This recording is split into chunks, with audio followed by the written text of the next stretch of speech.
حضرت موسیٰ علیہ السلام کا تذکرہ قرآن پاک کی 73 سورتوں میں اللہ پاک نے بیان فرمایا ہے۔ آپ سے پہلے انبیاء کرام پر چھوٹے موٹے صحیفے تو نازل ہوتے تھے، لیکن مستقل ایک پوری کتاب کسی بھی نبی یا رسول پر نہیں نازل ہوئی تھی۔ اور حضرت موسیٰ علیہ السلام کی پیدائش سے بہت عرصہ پہلے مصر کے کاہنوں اور نجومیوں نے فرعون کو نجوم کے علم کے حساب سے آگاہ کر دیا تھا کہ جس بنی اسرائیل کو تو نے غلامی کے زنجیر میں جکڑ کر رکھا ہے، انہی بنی اسرائیل میں موسیٰ نام کا ایک لڑکا پیدا ہوگا جو تیری حکومت کو گرائے گا اور بڑا ہو کر وہ تیری حکومت کا تختہ پلٹ کر رکھ دے گا۔ موسیٰ علیہ السلام کے والد اور ان کی اہلیہ کو سخت فکر ہوئی کہ لڑکے کو تو پیدا ہوتے ہی فرعون کے لوگ جلا کر مار دیں گے۔ فرعون بنی اسرائیل کے جوانوں سے اپنا کام لیتا تھا اور مزدوری میں شام کو کوڑے مار کر ان کو گھر بھیج دیا کرتا تھا۔ کسی کی مجال بھی نہ تھی کہ اس ظلم اور بربریت کے خلاف آواز اٹھا سکے۔ جس نہر میں یہ صندوق ڈالا جاتا ہے وہ نہر فرعون کے ہی باغات اور محلات میں داخل ہوتی تھی۔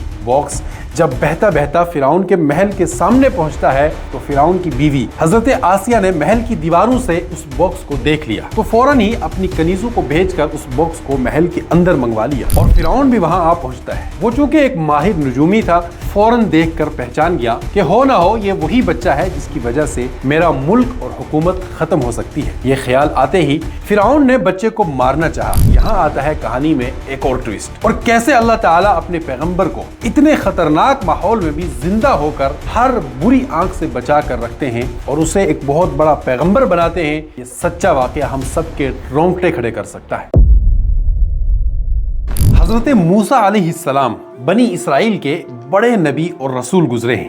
بنی اسرائیل کی قوم حضرت یعقوب علیہ السلام کی اولاد کو کہتے ہیں، جو کہ حضرت یوسف علیہ السلام کے بعد کنعان سے ایجپٹ میں آ کر آباد ہو گئے تھے۔ فلسطین اور سیریا ہزار انبیاء کرام کی زمین رہی ہے۔ حضرت موسیٰ علیہ السلام فضیلت، شرف اور بزرگی کے اعتبار سے نبی کریم صلی اللہ علیہ وسلم کے بعد سب سے افضل نبی اور رسول گزرے ہیں۔ آپ علیہ السلام نسل انسانی میں سب سے پہلے صاحب کتاب و شریعت رسول ہیں، جن کو اللہ پاک نے آسمانی کتاب توریت عطا فرمائی تھی۔ یہ سونے کی تختیوں پر لکھی ہوئی تھی جو اللہ تبارک و تعالی نے آپ کو کوہ طور پر بلا کر یک بارگی عطا فرمائی، جس میں شریعت کے احکامات جو اس دور اور اس قوم کے حال کے مناسب تھے سب کے سب لکھے ہوئے تھے۔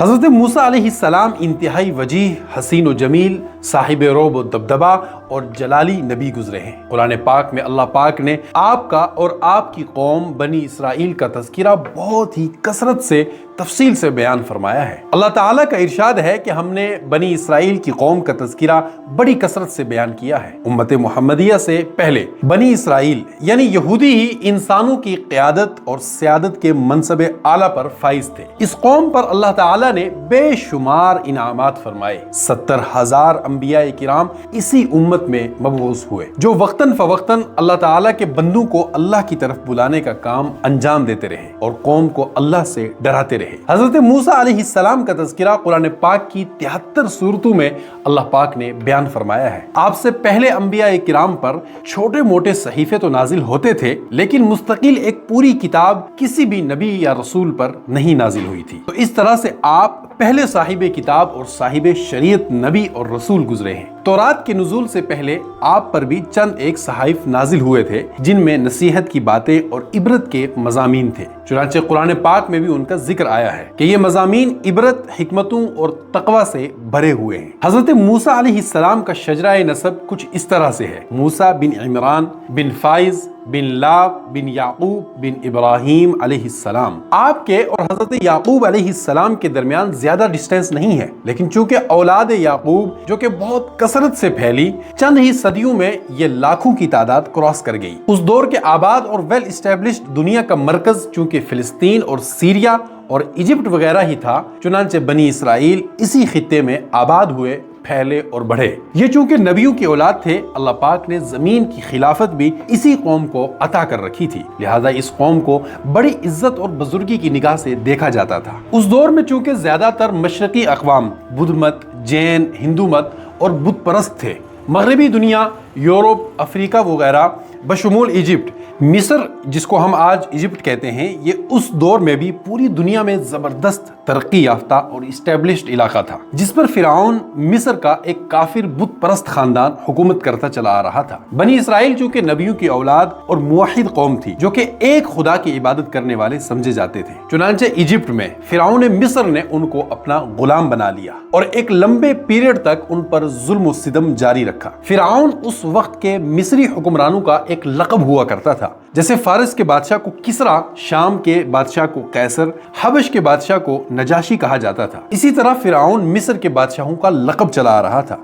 हजरत मूसा अलैहिस्सलाम के दौर का जो फिरौन था, उसका नाम बाज किताबों में अमसीस और बाज में वलीद बिन मुसअब आया है। और हजरत मूसा अलैहिस्सलाम की पैदाइश से बहुत अरसा पहले मिस्र के काहिनों और नजूमियों ने फिरौन को नजूम के इल्म के हिसाब से आगाह कर दिया था कि जिस बनी इसराइल को तूने गुलामी के जंजीर में जकड़ कर रखा है, इन्हीं बनी इसराइल में मूसा नाम का एक लड़का पैदा होगा जो तेरी हुकूमत को गिराएगा और बड़ा होकर वो तेरी हुकूमत का तख्ता पलट कर रख देगा। तो फिरौन, जिसकी उम्र 450 साल हुई और जो किप्तियों से अपने आप को खुदा मनवाता था, अपने आगे सजदा करवाता था, किप्ती उसकी अपनी कौम को कहा जाता था, उसने हुक्म दिया कि बनी इसराइल के तमाम छोटे बच्चों को कत्ल कर दिया जाए और आइंदा जो भी बच्चा पैदा हो, अगर वो लड़का हो तो फौरन उसे मार दिया जाए। तो फिरौन ने एक परमानेंट फोर्स और महकमे को इसी काम के लिए तैयार किया था, जो पूरे कंट्री में फिर कर हर नए पैदा होने वाले बच्चे को कत्ल कर दिया करती थी। लड़कियों को छोड़ दिया जाता था।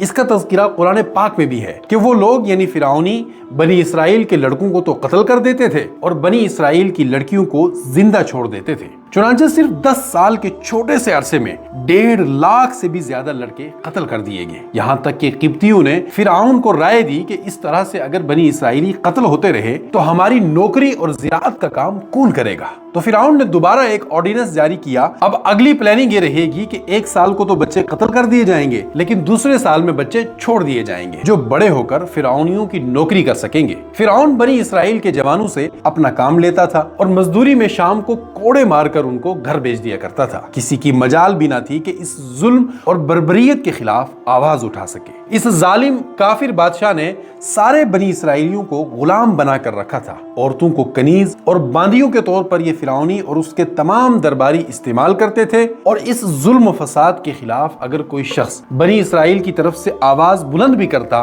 फौरन उसी वक्त उसका काम तमाम कर दिया जाता था। यहाँ तक कि किसी को हिम्मत और जुर्रत भी ना रही कि इस जुल्म का मुकाबला करे या इसके खिलाफ आवाज भी उठा सके। मिस्रियों को, जो तमाम के तमाम फिरौन को अपना रब मानते थे, हर तरह की फैसिलिटीज अवेलेबल थी। वो खुद भी ऐश की जिंदगी गुजारते और बनी इसराइलियों पर हुक्मरानी भी करते। बनी इसराइल चूंकि दीन इब्राहिम अलैहिस्सलाम पर चलते थे, लेकिन चूंकि उनमें भी अक्सर लोग दीन इब्राहिमी से हट चुके थे, इसीलिए अल्लाह तबारक व तआला ने उन पर भी इस अजाब को मुसल्लत कर दिया था। हजरत हारून अलैहिस्सलाम, जो कि हजरत मूसा अलैहिस्सलाम से 8-10 साल बड़े थे, वो बच्चों के कत्ले आम से पहले पैदा हुए थे। फिर भी उनकी वालिदा उन्हें खुले आम बाहर और लड़कों के साथ घूमने फिरने से मना करती थी। बाज रिवायात में है कि हजरत हारून अलैहिस्सलाम उस साल पैदा हुए थे जिस साल बच्चे कत्ल नहीं किए जा रहे थे। हजरत मूसा अलैहिस्सलाम के वालिद इमरान, जो कि इंतहाई इबादत गुजार और नेक सीरत बुजुर्ग थे, फिरौन के इस जुल्म से सख्त परेशान थे। और ये बात तो बनी इसराइल के हर एक शख्स की जुबान जद थी कि हमारी कौम का एक फर्द हमें फिरौन की जुल्म से नजात दिलाएगा। हालात ऐसे हो गए कि बनी इसराइल का कोई भी आदमी हिजरत नहीं कर सकता था, यानी अपनी जगह को छोड़कर बिल्कुल नहीं जा सकता था। उधर फिरौन ने यह सख्त ऑर्डिनेंस जारी भी किया कि कोई बनी इसराइली अपनी बीवी के पास न जाए, जो पकड़ा जाएगा उसे खतरनाक सजा दी जाएगी। चुनांचे उसके नतीजे में कई अफराद को मार दिया गया। हर घर की CID रखते। इधर फिरौन के कारिंदे और उसके सिपाही हर घर की CID रखते हैं, यहाँ कोई बच्चा तो नहीं पैदा हुआ, और फिरौन को खबर कर दी जाए और इसके बदले में अच्छा खासा इनाम लिया जाए। इसी खदशे की वजह से हजरत मूसा अलैहिस्सलाम के वालिद अपने घर वालों के साथ अंडरग्राउंड हो गए। वो मिस्र, जिस पर बनी इसराइल के बाप दादा हुक्मरान रह चुके थे, उसी मुल्क में इन बनी इसराइलियों पर जिंदगी का पहिया इतना तंग कर दिया गया कि उनके लिए जिंदगी जीना भी मुश्किल हो गया। सैयदना मूसा अलैहिस्सलाम की वालिदा इसी रोपोशी की हालत में उम्मीद से हुई तो मूसा अलैहिस्सलाम के वालिद और उनकी अहलिया को सख्त फिक्र हुई कि लड़के को तो पैदा होते ही फिरौन के लोग जलाकर मार देंगे। नजूमियों ने फिरौन को हजरत मूसा अलैहिस्सलाम के खानदान का हाल और आपका हुलिया और आपका रंग, ये सब सब चीजें इल्म नजूम से मालूम करके बता दी थी। और फिरौन खुद भी एक बड़ा माहिर नजूमी था, इसलिए बज़ाहिर हालात ऐसे थे कि लड़का पैदा होते ही उठा लिया जाएगा, क्योंकि हर घर में फिरौन के सिपाही दिन में 2-3 बार जरूर चक्कर लगाते थे और पल पल की घर घर की खबर से फिरौन को आगाह करते थे। इन हालात में हजरत मूसा अलैहिस्सलाम की वालिदा का इंतहाई फिक्रमंद होना एक फितरी सी बात थी, एक नेचुरल बात थी। चुनांचे आप इसी गम में घुल घुल कर बहुत कमजोर हो गए। अल्लाह के हुक्म से जब सैयदना मूसा अलैहिस्सलाम की वालिदा की डिलीवरी का वक्त करीब आता जाता तो उनका गम और टेंशन और भी ज्यादा बढ़ता जाता। मगर यहाँ आता है कहानी में एक और ट्विस्ट, और कैसे अल्लाह ताला अपने पैगंबर को इतने खतरनाक माहौल में भी जिंदा होकर हर बुरी आंख से बचा कर रखते हैं और उसे एक बहुत बड़ा पैगंबर बनाते हैं। ये सच्चा वाकया हम सब के रोंगटे खड़े कर सकता है। उधर अल्लाह तबारक व तआला ने सैयदना मूसा अलैहिस्सलाम के वालिदा के दिल में ये बात डाली कि अब बिल्कुल भी आप न घबराएं, आपके पेट में बनी इसराइल का एक बहुत बड़ा जलीलुल कद्र पैगंबर है, हमने इसे अपना कलीम बनाना है, इसलिए आप फिक्र न करें। बल्कि जब हजरत मूसा अलैहिस्सलाम पैदा हो जाएंगे तो आप इनको एक बंद बॉक्स में डालकर नहर में डाल देना, हम इसे सलामती के साथ आपके पास वापस लौटा देंगे। इस इल्हाम के बाद हजरत मूसा अलैहिस्सलाम की वालिदा ने एक बढ़ई से राब्ता किया और उसे एक ऐसा बॉक्स तैयार करने को कहा जिसमें जरा भी पानी दाखिल ना हो सके। जब आप वो बॉक्स बनवाकर घर वापस आई तो उधर बढ़ई को ये शक गुजरा और वो समझ गया कि हो ना हो बनी इसराइल में ये बॉक्स जरूर किसी नए पैदा होने वाले बच्चे के लिए ही बनवाया गया है। इधर लोग भी इनाम की लालच में और फिरौन के डर से भी हर नए पैदा होने वाले बच्चे की खबर फिरौन को पहुंचाते रहते थे, जिसके नतीजे में बहुत से बच्चे हर दिन कत्ल हो जाते थे। इसलिए बढ़ई के दिल में भी इनाम की लालच पैदा होती है और वो सीधा फिरौन के दरबार में खबर पहुंचाने के लिए जा पहुंचता है ताकि उसे उस औरत और बॉक्स के बारे में बता सके। अल्लाह की कुदरत, जब वो शिकायत लेकर वहां पहुंचता है वहां ये मौजज़ा पेश आता है कि जो ही वो बढ़ई फिरौन के दरबार में पहुंचा और सूरत हाल बयान करना चाहता है तो उसकी जुबान बंद हो जाती है। लाख कोशिश के बाद भी वो कुछ नहीं बोल सकता। तंग आकर उसने फिरौन के सामने इशारों ही इशारों में अपनी बात समझाने की कोशिश की। उसके उठपटांग इशारों को देखकर फिरौन बहुत ज्यादा गुस्से में आया और उसने अपने बॉडीगार्ड से बोला कि इस पागल को दरबार से बाहर निकाल दो। उस बढ़ई को बाहर निकाल दिया गया। बाहर निकलते ही उसकी जुबान पहले की तरह बोलने लग जाती है। वो फिर वापस अंदर जाता है और फिर से ये सारा माजरा बयान करने की कोशिश करता है, लेकिन दोबारा उसकी जुबान गूंगी हो जाती है। वो कुछ भी बोल नहीं पाता। फिरौन और उसके बॉडीगार्ड्स उसे दोबारा बाहर फेंकते हैं। बिलाखिर तीसरी मर्तबा फिर वो ये कोशिश करता है और उसे वहां से कोड़े मारकर भगा दिया जाता है। अब ये बढ़ई भी समझ जाता है कि ये बहुत ही अजीब वाकया है, इसलिए वो खामोशी से घर वापस आ जाता है। एक रिवायत में आया है कि हजरत मूसा अलैहिस्सलाम की वालिदा ने बढ़ई से संदूक का राज किसी को बतलाने के लिए किसी को ना बतलाने को कहा था, जिस पर वो इनाम की लालच में वहां पहुंचा था। जो भी हो, आपकी पैदाइश से पहले ही अल्लाह तबारक व तआला ने आपकी हिफाजत के इंतजामात पैदा करने शुरू कर दिए थे। इस वाक़े के तीसरे दिन ही हजरत मूसा अलैहिस्सलाम पैदा होते हैं। वालिदा बच्चे का इंतहाई चमकदार चेहरा मुबारक देखकर बेहद खुश होती हैं और सख्त घबराहट में भी थी, अभी कोई ना कोई आएगा और आकर इस बच्चे को कत्ल कर देगा। इसलिए आपने बच्चे को नहलाकर चूमकर हजरत मूसा अलैहिस्सलाम की बहन को बुलाकर ये हिदायत की कि वो अपने भाई को फौरन इस बॉक्स में डाल दे और घर के आगे जो नहर जा रही है उस नहर में जाकर इस संदूक को फेंक दे। बहन ने ऐसा ही किया। माँ ने हिदायत कर दी थी कि संदूक के साथ साथ थोड़े से डिस्टेंस तक आपने भी जाना है और ये देखते रहना कि ये बॉक्स कहाँ जाता है। बहन उस हिदायत के मुताबिक ही उस बॉक्स के साथ साथ चलने लगती है। मगर यहाँ एक अजीब सी बात पेश आती है। जिस नहर में ये संदूक डाला जाता है वो नहर फिरौन के ही बागात और महलात में दाखिल होती थी। बॉक्स जब बहता बहता फिरौन के महल के सामने पहुंचता है तो फिरौन की बीवी हजरत आसिया ने महल की दीवारों से उस बॉक्स को देख लिया तो फौरन ही अपनी कनीजों को भेजकर उस बॉक्स को महल के अंदर मंगवा लिया। जब ये बॉक्स खोला गया तो इसमें चांद जैसा हसीन और जमील एक बच्चा मिलता है, जिसे देखकर फिरौन की बीवी हजरत आसिया बहुत खुश होती हैं और हजरत मूसा अलैहिस्सलाम की पेशानी पर नबूवत का नूर देखकर पहचान जाती हैं और मोहब्बत की तेजी में आकर उन्होंने मूसा अलैहिस्सलाम को बोसा दिया और दिल ही दिल में मूसा अलैहिस्सलाम पर ईमान ले आई। हजरत मूसा अलैहिस्सलाम की बहन भी इतने में वहां पहुंच जाती है और फिरौन भी वहां आ पहुंचता है। वो चूंकि एक माहिर नजूमी था, फौरन देखकर पहचान गया कि हो ना हो ये वही बच्चा है जिसकी वजह से मेरा मुल्क और हुकूमत खत्म हो सकती है। ये ख्याल आते ही फिरौन ने बच्चे को मारना चाहा तो हजरत आसिया ने मना कर दिया कि हमारे यहाँ चूंकि कोई औलाद नहीं है इसलिए हम इसे अपना बेटा बना लेंगे। फिरौन चूंकि हजरत आसिया से बेहद मोहब्बत करता था इसलिए वो अपने इस गंदे इरादे से बाज रहा। हजरत आसिया ने कहा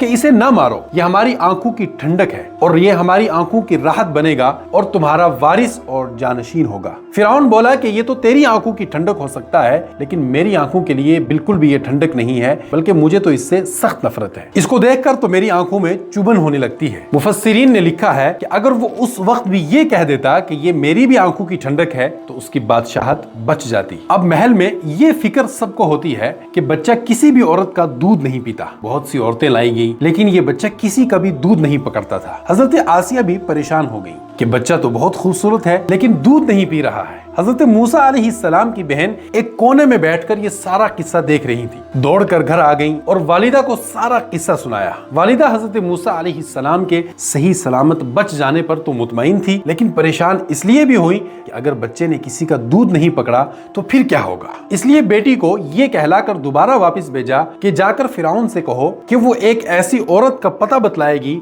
जो इस बच्चे को दूध पिला सकती है ताकि किसी बहाने माँ अपने बेटे को देख सके। तो हजरत मूसा अलैहिस्सलाम की बहन ने फिरौन को बतलाया कि वो एक ऐसी औरत का पता बता सकती है जो कि दूध भी पिलाएगी और बच्चे की बड़ी हमदर्दी से परवरिश भी करेगी। इसकी बात को सुनकर फिरौन को ये शक हुआ कि कहीं ये अपनी माँ के बारे में तो नहीं कह रही है। इसलिए उसने लड़की से दोबारा पूछा कि तू कैसे कहती है कि वो औरत हमदर्द है। तो लड़की ने परेशान होकर बात बदली, क्योंकि अगर पता चल जाता कि वो औरत हजरत मूसा अलैहिस्सलाम की वालिदा है तो उनको कत्ल कर दिया जाता। लड़की ने कहा कि वो इससे पहले भी कई बच्चों को दूध पिला चुकी है और वो इसकी मजदूरी लेती है। घराना गरीब है इसलिए वो थोड़ी सी मजदूरी पर भी दूध पिलाना कबूल कर लेगी। चुनांचे फिरौन ने लड़की को उस औरत को बुलाने के लिए कहा तो वो खुशी से दौड़कर माँ को खुशखबरी सुनाने लगी। अब माँ जो ही महल में दाखिल हुई सबकी नजरें इस औरत पर अटक गई कि देखेंगे कि इसका रिएक्शन क्या होता है। माँ ने बड़ी मुश्किल से अपने आप को संभाला और ये तासुर दिया कि गोया वो एक बिल्कुल अजनबी है और बच्चे को नहीं जानती। फिरौन हजरत मूसा अलैहिस्सलाम के वालिदा के चेहरे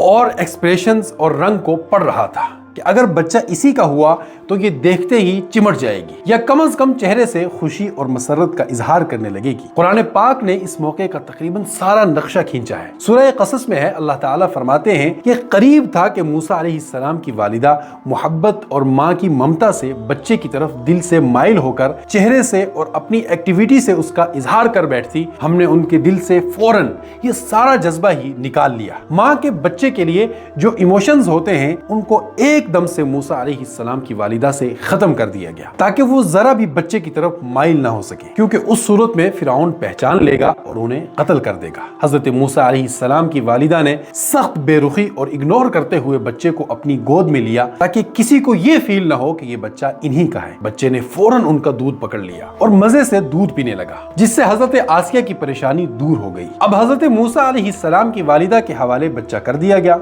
और उन्हें महल में एक कमरा अलॉट कर दिया गया कि वो बच्चे को दूध पिलाती रहे। हजरत मूसा अलैहिस्सलाम की वालिदा को यहाँ ये खदशा हुआ कि अगर कहीं फिरौन ने उन्हें दूध पिलाते हुए देख लिया तो पहचान लेगा कि यही बच्चे की माँ है। इसलिए उन्होंने हजरत आसिया को कहा कि हम चूंकि मजदूर किस्म के लोग हैं, यहाँ पर रहने से हमारा नुकसान होगा, इसलिए बच्चा मेरे हवाले कर दिया जाए। मैं अपने घर ले जाऊंगी और घर पर ही इसे दूध पिलाऊंगी। जब बच्चा बड़ा हो जाएगा तो महल में आकर वापस कर दूंगी। चुनांचे अच्छी खासी उजरत के बदले में बच्चा उनकी माँ के हवाले कर दिया गया। यूं अल्लाह पाक ने हजरत मूसा अलैहिस्सलाम की वालिदा से किया गया वादा पूरा करके दिखाया और बच्चा उन्हें लौटा दिया। और इंतजाम ये हुआ कि वो एक सरकारी बच्चा है जिसको कोई नुकसान नहीं पहुंचा सकता। बीच बीच में मूसा अलैहिस्सलाम की वालिदा उनको महल में ले आती। हजरत आसिया जिनका गोद लिया हुआ ये बच्चा था वो बच्चे को प्यार करती और उनकी वालिदा को बड़ा इनाम देकर वापस भेज देती। इसी तरह से पूरे 2 साल बच्चा हजरत मूसा अलैहिस्सलाम की वालिदा के पास रहा। कुछ रिवायात में 3 साल भी आया है। दूध पिलाने के बाद आपकी वालिदा आपको हजरत आसिया के सुपुर्द कर आई तो हजरत आसिया के पास रहकर ही मूसा अलैहिस्सलाम पलने बढ़ने लगे।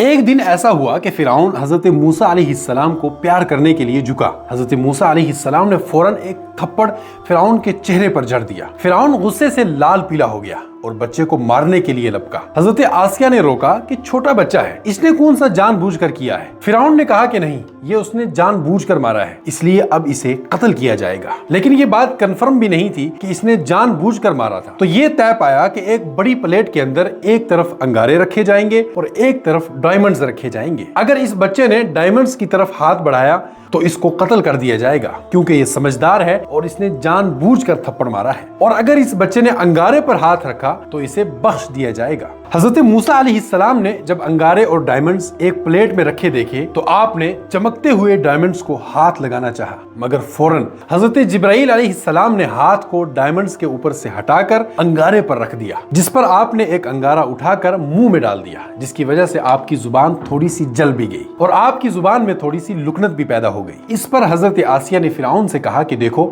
بچہ ہے نا، آگ ہی اٹھائی، اور اس طرح آپ قتل ہونے سے بچ گئے۔ بعض روایات میں ہے کہ آپ نے فرعون کی داڑھی پکڑ کر کھینچ لی تھی۔ بات جو بھی ہے، فرعون اچھی طرح سمجھ گیا تھا کہ یہ میرا دشمن ہے، اس لیے وہ اس گھات میں لگا رہا کہ کسی نہ کسی بہانے سے موسیٰ علیہ السلام کو مار ڈالے۔ لیکن یہ بھی اللہ تعالیٰ کی قدرت کا عجیب کرشمہ تھا کہ اللہ نے فرعون کو برباد کرنے والے موسیٰ علیہ السلام کو اسی کے محل میں پلوا کر دکھایا۔ اسی طرح ایک دن حضرت آسیہ گھر پر نہیں تھی، فرعون کہیں باہر سے محل میں داخل ہوا، دیکھا کہ محل کے کچن میں حضرت موسیٰ علیہ السلام کسی کام میں مصروف ہیں۔ فرعون نے فوراً موقع غنیمت جان کر ایک تیز چھری اٹھائی، حضرت موسیٰ علیہ السلام کو پچھاڑ کر چھری آپ کے گلے پر پورے زور سے چلا دی۔ لیکن وہ یہ دیکھ کر سخت حیران ہوا کہ چھری حضرت موسیٰ علیہ السلام کے گلے پر بالکل نہیں چل رہی تھی۔ اس نے کفر کا پورا زور لگایا، لیکن حضرت موسیٰ علیہ السلام کا چھری ایک بال بھی بانکا نہیں کر سکی۔ اس پر وہ سخت گھبرا گیا۔ اتنے میں حضرت آسیہ بھی کچن میں داخل ہوئی تو فرعون انہیں چھوڑ کر بھاگ گیا۔ اب حضرت آسیہ کو یقین ہو چلا تھا کہ یہ کوئی عام لڑکا نہیں ہے، بلکہ کوئی بہت ہی کریٹیو اور بلند قسمت والا بچہ ہے۔ ادھر فرعون کے مار ڈالنے کے ڈر سے حضرت آسیہ ہر وقت آپ کا پہرا کرنے لگی۔ حضرت موسیٰ علیہ السلام کبھی محل میں حضرت آسیہ کے پاس اور کبھی واپس اپنے گھر میں اپنی والدہ کے پاس رہنے لگے، یہاں تک کہ آپ علیہ السلام بھرپور جوانی کو پہنچ گئے اور فرعون کی طرف سے بنی اسرائیل پر ڈھائے جانے والے ظلم دیکھ کر سخت پریشان رہتے اور کبھی کبھی دربار میں اس کے خلاف آواز بھی بلند کرتے ہیں۔ کوئی تقریباً 20 سال کی عمر ہوگی، ایک بار آپ کہیں جا رہے تھے تو دیکھا کہ ایک فرعونی قبطی نے ایک بنی اسرائیل کے شخص کو دبوچ رکھا ہے اور مار رہا ہے۔ بنی اسرائیل نے دیکھتے ہی حضرت موسیٰ علیہ السلام کو مدد کے لیے آواز لگائی۔ حضرت موسیٰ علیہ السلام نے جا کر قبطی کو زور سے ایک مکہ مارا، جس سے موقع پر ہی اس کی موت ہو گئی۔ آپ کا اس قتل کا بالکل بھی ارادہ نہیں تھا، لیکن اللہ کی قدرت سے ایسا گونجا پڑا کہ وہ وہیں پر ڈیر ہو گیا۔ آپ نے اللہ تعالیٰ سے اس کی معافی بھی مانگی، اللہ تعالیٰ نے آپ کو معاف بھی فرما دیا۔ آپ اس جگہ سے فوراً دور چلے گئے، اس ڈر سے کہ کہیں کوئی پکڑ کر نہ لے جائے، لیکن لوگوں میں فوراً اس قبطی کے قتل کا چرچا عام ہو گیا۔ دوسرے دن اتفاق سے آپ پھر ادھر سے گزرتے ہیں کہ وہی بنی اسرائیلی ایک دوسرے قبطی سے بھڑا ہوا ہے۔ بنی اسرائیلی نے آپ کو پھر مدد کے لیے آواز دی۔ قبطی فرعونی بولا کہ اے جوان، تو نے کل بھی ایک آدمی کو مار ڈالا تھا اور اب تو میرا بھی کام تمام کرنا چاہتا ہے اور تو زور اور طاقت سے مجھے بھی دبانا چاہتا ہے۔ حضرت موسیٰ علیہ السلام نے بنی اسرائیلی سے کہا کہ تو ہی لڑائی کو بھڑکانے والا ہے، ہر ایک سے پنگا لے رہا ہے، اور وہاں سے چل دیے۔ ادھر حضرت موسیٰ علیہ السلام کے خلاف دربار فرعون میں میٹنگ ہونے لگی کہ آپ کو اس قبطی کے قتل کے جرم میں قتل کر دیا جائے۔ حضرت موسیٰ علیہ السلام تشریف لیے جا رہے تھے کہ تیزی سے دوڑتا ہوا ایک شخص ان کے پاس آیا اور کہنے لگا کہ آپ یقین جانیے میں آپ کا بہت ہی خیرخواہ ہوں، میری بات سنیے، آپ اسی وقت کہیں دور نکل جائیں، نہیں تو فرعون کے لوگ آپ کے قتل کے در پر ہیں اور آپ کو دیکھتے ہی آپ کو قتل کر دیں گے۔ یہ وہ دور تھا کہ فرعون کے آگے کوئی بھی شخص دم نہیں مار سکتا تھا، کیونکہ ایک تو وہ اپنے آپ کو سب سے بڑا خدا کہلاتا تھا اور دوسرے بنی اسرائیلیوں پر بہت زیادہ ظلم اور ستم کرتا تھا۔ اس لیے نیچرل سی بات ہے حضرت موسیٰ علیہ السلام بھی گھبرا گئے اور فوراً جدھر کو منہ اٹھا چل دیے۔ اب حضرت موسیٰ علیہ السلام جنگلوں میں سفر کرتے جاتے، یہاں تک کہ آپ کے جوتے بھی پھٹ کر ساتھ چھوڑ گئے اور اب آپ ننگے پاؤں سفر کرنے لگے۔ کئی دنوں کے تھکا دینے والے سفر کے دوران ایک جگہ آپ ایک درخت کے سائے میں تھک کر بیٹھ گئے۔ دیکھا کہ وہاں پر نزدیک میں ایک کنواں ہے اور وہاں لوگ آتے اپنے جانوروں کو پانی پلاتے، لیکن لوگوں میں آپس میں خوب دھکم پیل مچی ہوئی ہے۔ طاقتور لوگ پانی نکال کر پلا رہے تھے اور کمزور لوگ پیچھے بیٹھے ہوئے تھے۔ وہیں آپ علیہ السلام نے دیکھا کہ تھوڑی دوری پر ایک طرف دو جوان لڑکیاں اپنی بکریوں کو لے کر بیٹھی ہوئی ہیں۔ इस हल्ले गुल्ले में उनकी बारी नहीं आ रही है। आपने उनसे इसका सबब दरियाफ्त किया। आपने उनसे पूछा कि आप यहाँ पीछे क्यों बैठे हैं? तो उन्होंने जवाब दिया कि ये लोग हमसे बड़े ताकतवर हैं, बड़े बेरहम हैं, जुल्म भी करते हैं। हम इस इंतजार में हैं कि ये पानी पिला चुकेंगे तो फिर हम अपनी बकरियों को पानी पिलाएंगे, और हमारे वालिद बूढ़े हैं, नाबीना हैं, उनके अलावा हमारा घर में कोई भी इस काम को करने वाला नहीं है। हजरत मूसा अलैहिस्सलाम को उन लड़कियों की बेबसी पर रहम आ गया। अब आप अपनी जगह से उठते हैं और जाकर लोगों को इधर उधर खदेड़ते हैं और उन लड़कियों की बकरियों को खूब सैर करवाकर पानी पिलाते हैं। लड़कियां खुशी खुशी बकरियां चराकर घर चली जाती हैं और हजरत मूसा अलैहिस्सलाम दोबारा जाकर उसी दरख्त की छांव में आराम फरमाने लगते हैं। आप चूंकि भूख से निडाल थे, बैठकर अल्लाह तबारक व तआला से दुआ करते हैं, ऐ अल्लाह, आपकी तरफ से जो भी मुझे खैर मिलती है मैं उसका मोहताज हूँ। अपनी हाजत, अपनी जरूरत को अल्लाह ताला की बारगाह में रखते हैं। उधर लड़कियां जब घर गईं तो लड़कियों के वालिद हजरत शुआइब अलैहिस्सलाम ने उनके रूटीन के खिलाफ यूं जल्दी घर वापस आने का सबब पूछा तो लड़कियों ने सारा वाकया बयान कर दिया। उनकी उस गुफ्तगू को कुरान पाक ने नकल फरमाया है। उन्होंने अपने वालिद से कहा कि एक नौजवान बहुत ही हसीन और ताकतवर था, लोगों की भीड़ को ताकत से हटाकर हमारी बकरियों को उसने पानी पिलाया, और दूसरे वो जवान इंतहाई अमीन और शरीफ था, हमारी तरफ उसने आंख उठाकर भी नहीं देखा। ऐसा जवान तो काम पर रखने के लिए बहुत ही मुनासिब है क्योंकि वो ताकतवर भी है और अमानतदार भी है। हजरत शुआइब अलैहिस्सलाम ने उन लड़कियों में से बड़ी लड़की जिसका नाम सफूरा था, हजरत मूसा अलैहिस्सलाम को बुलाने के लिए उसे भेजा। लड़की हया के साथ बहुत ही पर्दे में हजरत मूसा अलैहिस्सलाम के पास आई और उनसे कहा कि आपको हमारे अब्बा बुला रहे हैं और आपको उस एहसान का जो आपने हमारे साथ किया है बदला देना चाहते हैं। कुरान पाक ने इसको भी बड़े नाजुक और प्यारे अंदाज में बयान फरमाया है कि लड़की हया और पाकदामनी की सवारी पर सवार होकर आई। खैर, हजरत मूसा अलैहिस्सलाम उसके साथ रवाना हुए। लड़की को पीछे किया और कहा कि जहां राइट मुड़ना होगा उसी तरफ कंकर फेंक देना और जहां लेफ्ट मुड़ना होगा लेफ्ट तरफ कंकर फेंक देना। थोड़ी देर बाद लड़की का घर आ गया। हजरत मूसा अलैहिस्सलाम ने जाकर हजरत शुआइब अलैहिस्सलाम को सलाम किया। हजरत शुआइब अलैहिस्सलाम बूढ़े और नाबीना थे। हजरत मूसा अलैहिस्सलाम ने अपनी पूरी रोदात सुनाई। वहां जाकर हजरत मूसा अलैहिस्सलाम को मालूम हुआ कि आप मदियन में आ गए हैं और ये हजरत शुआइब अलैहिस्सलाम अल्लाह के नबी हैं। हजरत शुआइब अलैहिस्सलाम ने मूसा अलैहिस्सलाम से फरमाया कि आप अब बेफिक्र होकर यहाँ रहें, आपको खाना और ठिकाना मिल चुका है। हजरत मूसा अलैहिस्सलाम से हजरत शुआइब अलैहिस्सलाम ने फरमाया कि आप मेरे घर रहें, मैं आपसे अपनी एक लड़की का निकाह करना चाहता हूँ और उसके मेहर के तौर पर मेरी बकरियां आपको चरानी होंगी। 8 साल या 10 साल जो भी तुम्हें पसंद है, मेरी तरफ से आप पर कोई भी सख्ती नहीं होगी, आप जितनी चाहें अपनी मुद्दत पूरी कर सकते हैं। हजरत मूसा अलैहिस्सलाम ने अर्ज किया कि मुझे मंजूर है। खैर, रिवायात में आया है कि आपने 10 साल वाली मुद्दत पूरी की। मुद्दत पूरी होने के बाद हजरत मूसा अलैहिस्सलाम अपने ससुर से इजाजत लेकर अपनी मिसेस को साथ लेकर वापस मिस्र की तरफ लौटते हैं ताकि एक तो अपने कुंबे, अपनी फैमिली से मुलाकात करें और बनी इसराइल को फिरौन की गुलामी और जुल्म से नजात दिलाने के लिए कोई रास्ता इख्तियार करें। सफर के दौरान ये वाकया पेश आया कि चूंकि सर्दी का जमाना था और रास्ते में जंगल था, हजरत शुआइब अलैहिस्सलाम ने अपनी बेटी और दामाद को बहुत सी बकरियां देकर रवाना किया था। वक्त रात का था। हजरत मूसा अलैहिस्सलाम की अहलिया को दर्द ज़ह शुरू होता है तो वो अपने खाविंद से कहती हैं कि कहीं से जाकर आग का पता लगाकर आग ले आओ। मूसा अलैहिस्सलाम ने देखा कि सामने एक पहाड़ से आग की रोशनी आ रही है। आपने अहलिया से फरमाया कि मैं जाता हूँ और तुम्हारे तापने और खाना बनाने के लिए जाकर आग लाता हूँ। ये कहकर एक पहाड़ पर रोशनी की तरफ चलने लगते हैं। ऊपर पहुंचे तो देखा कि एक दरख्त है जिसमें से तेज रोशनी फूटकर चारों तरफ फैल रही है और कोई लकड़ियां नहीं जल रही हैं कि आग हो। आप ये देखकर सख्त ताज्जुब में आए कि इतने में ही दरख्त से आवाज आई, ऐ मूसा, ये पाक वादी तुवा है, आप अपनी जूतियां उतार कर इस जगह आए, आपको नबूवत से सरफराज किया जा रहा है। यूं हजरत मूसा अलैहिस्सलाम से अल्लाह पाक मुखातिब हुए और आपको हुक्म मिला कि आप चूंकि अब बनी इसराइल और फिरौनियों के लिए नबी और रसूल बना दिए गए हैं तो जाइए और जाकर फिरौन को ईमान के कलीमे की दावत दीजिए और मेरी तरफ उसे बुलाइए कि उसने रुए जमीन पर बड़ा फसाद बर्पा कर रखा है और तेरी कौम को सख्त तंग कर रखा है। हजरत मूसा अलैहिस्सलाम चूंकि जुबान में लुकनत रखते थे इसलिए अल्लाह ताला से गुजारिश करने लगे कि ऐ परवरदिगार, मेरा सीना इस रिसालत व नबूवत वाली जिम्मेदारी के लिए खोल दीजिए और दावत वाला काम मेरे लिए आसान फरमा दीजिए। फिरौन से मेरी हिफाजत फरमा दीजिए क्योंकि आपको अभी भी ये डर था कि कहीं आप जाएंगे तो दोबारा वो लोग पकड़कर आपको कत्ल कर देंगे। फिर आपने अर्ज किया कि ए बारी ताला, इस काम में चूंकि एक तो मेरी जुबान में लुकनत है, दूसरे में अकेला हूँ, आप मेरे बड़े भाई हारून को भी मेरा साथी और वजीर बना दीजिए और मेरे मिशन में भी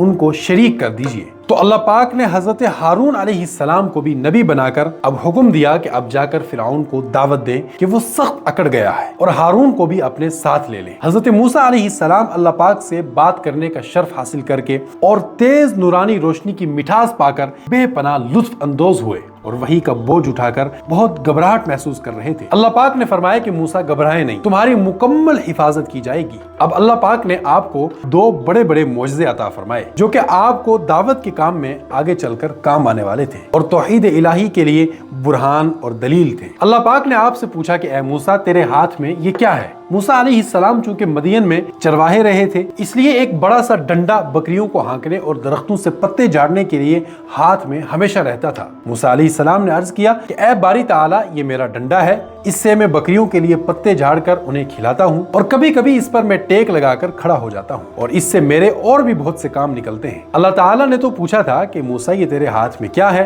अल्लाह ताला भी ये जानते थे कि ये असा है। हजरत मूसा अलैहिस्सलाम ने साथ साथ इसके फवाइद भी अर्ज कर दिए। ये सारा वाक़या कुरान पाक की सूरह ताहा में तफसील से आया है। अल्लाह पाक को एक तो अपने नबी को ये मौजज़ा अता करना था, दूसरे अपने नबी का यकीन बनवाना था कि ये असा नहीं है, ये लाठी नहीं है, बल्कि ये वो है जो मैं चाहूंगा। तो अल्लाह पाक ने हुक्म दिया कि मूसा इसको नीचे जमीन पर डाल दो। आपने हुक्म मानते हुए अपनी लाठी को जमीन पर डाल दिया। जो ही लाठी को जमीन पर डाला वो एक मोटा, लंबा और खतरनाक दौड़ने वाला सांप बन गया। तफसीर की किताबों में है कि वो कई मीटर लंबा हो गया और इतना खौफनाक हद तक मोटा कि नजर एक तरफ से दूसरी तरफ न जा सके। हालांकि हजरत मूसा अलैहिस्सलाम जरा लंबे कद के थे। देखते ही देखते सांप खौफनाक फुंकार मारने लगा। हजरत मूसा अलैहिस्सलाम ने न आओ देखा न ताओ, बहुत ही तेज रफ्तारी से सांप से जो कि पीछे भागा हुआ चला आ रहा था डर के मारे दौड़ने लगे। अल्लाह पाक ने फरमाया कि मूसा डरो नहीं, एक तो आप अमन वाली वादी में हैं, दूसरे अब आप नबी और रसूल बना दिए गए हैं और हमारी बारगाह में नबी डरा नहीं करते। आप अमन वालों में से हैं, डरो नहीं, भागो नहीं, बल्कि इस खतरनाक मोटे जहरीले सांप को पकड़ो। देखो हम पहले की तरह इसको अपनी असली हालत में वापस लौटा देंगे। किताबों में है कि मूसा अलैहिस्सलाम घबराते हुए कुर्ते के दामन में हाथ लपेट कर सांप को उसके मुंह की तरफ से जाकर डरते डरते पकड़ने लगते हैं कि अल्लाह पाक ने फरमाया कि खुला हाथ लगाओ, देखो हम क्या करते हैं। अब जो ही हजरत मूसा अलैहिस्सलाम ने हाथ लगाया तो इतना लंबा चौड़ा मोटा जहरीला सांप फिर दोबारा से लाठी बन गया जिसे आपने उठा लिया। अब अल्लाह ताला ने पूछा कि मूसा अब बताओ ये क्या है? अर्ज किया अल्लाह ताला ये वो है जो आप बना देंगे। इस तरह से आपके दिल से अल्लाह ताला ने दुनिया के रिसोर्सेज का यकीन निकलवा दिया। अब हजरत मूसा अलैहिस्सलाम ने ये नहीं कहा कि ये मेरी लाठी है, इससे मैं फुला फुला काम लेता हूँ, नहीं, अब ये वो है जो अल्लाह चाहेंगे। अब अल्लाह ने आपको ये हुक्म दिया कि आप अपने एक हाथ को बगल में दबाएं। बगल में ले जाते ही वो हाथ इंतहाई रोशन हो गया, बगैर किसी बीमारी के, कि जैसे बीमारी से किसी का जिस्म सफेद हो जाता है वैसा नहीं। अल्लाह ताला ने फरमाया कि ये बीमारी की तरह नहीं है, बल्कि आपको बतौर मौजज़ा अता हुआ है। जरूरत के वक्त आप इसकी रोशनी से काम लेंगे और नबूवत की दलील के तौर पर जरूरत के वक्त आप इसको दिखा सकेंगे। होना यह था कि आप अपना दायां हाथ अपनी बाईं बगल में दबाकर बाहर निकालते तो वो इंतहाई मलाहत के साथ रोशन चमकदार बन जाता। इसके अलावा भी अल्लाह तबारक व तआला आपको हिदायतें और नसीहतें फरमाते रहे। जैसा कि आपको हुक्म हुआ कि जब फिरौन के दरबार में उसे कलमा तौहीद और एक अल्लाह की तरफ दावत देने लगना तो फिरौन से जरा नरम लहजे में बात करना, क्योंकि आप इंतहाई जलाली तबीयत के थे। तो अल्लाह पाक जानते थे कि फिरौन, हामान वगैरह ईमान तो नहीं लाएंगे, मगर आपको दावत देने का तरीका सिखा दिया और फिर फरमाया कि देखना, घबराना नहीं, बेखौफ होकर दावत देना। और भी कई बातें अल्लाह और अल्लाह के कलीम के दरमियान हुई। फिर अल्लाह ताला ने फरमाया कि आप जाइए फिरौन की तरफ और उसे दीन की दावत दीजिए। वो बहुत सरकश हो गया है और अपने घर वालों की फिक्र बिल्कुल न करना, हम उनके मुहाफिज हैं। ये सुनते ही आप अपनी बीवी और बकरियों की तरफ से बेफिक्र होकर अल्लाह ताला के हुक्म को मानते हुए सीधे वहां से इजिप्ट रवाना हो गए। इससे मालूम हुआ कि दावत के काम के लिए दुनिया और दुनिया का हर तकाजा कुर्बान करना होता है। अब पीछे अल्लाह पाक ने आपकी बीवी की इस तरह हिफाजत फरमाई कि वहां से गुजरता हुआ एक छोटा सा काफिला वहां आकर रुकता है। आपकी बीवी प्रेग्नेंट थी तो उन्होंने बच्चा जना और लड़का पैदा हुआ। जब हजरत मूसा अलैहिस्सलाम पूरी रात और दूसरे दिन इंतजार करने के बावजूद वापस न आए, आपकी बीवी उस काफिले के साथ बकरियां और बच्चे लेकर मदियन में हजरत शुआइब अलैहिस्सलाम के पास वापस तशरीफ ले गईं। वहाँ जाकर आप अपने वालिद को पूरा वाकया सुनाती हैं। हजरत शुआइब अलैहिस्सलाम भी बहुत फिक्रमंद हुए कि शायद फिरौन के लोगों ने पकड़कर मूसा अलैहिस्सलाम का कत्ल कर दिया। फिर दिल ही दिल में ये इत्मीनान भी आया कि मैंने मूसा के चेहरे पर नबूवत की अलामात महसूस की थी, अल्लाह पाक उन्हें जाया नहीं करेंगे। और हजरत मूसा अलैहिस्सलाम की बीवी आपका इंतजार और आपको तलाश करते करते आजिज आ गई। उन्होंने अपने बेटे का नाम भी मूसा ही रखा। उधर मूसा अलैहिस्सलाम दिन रात करके मिस्र पहुंचे, अपनी वालिदा और भाई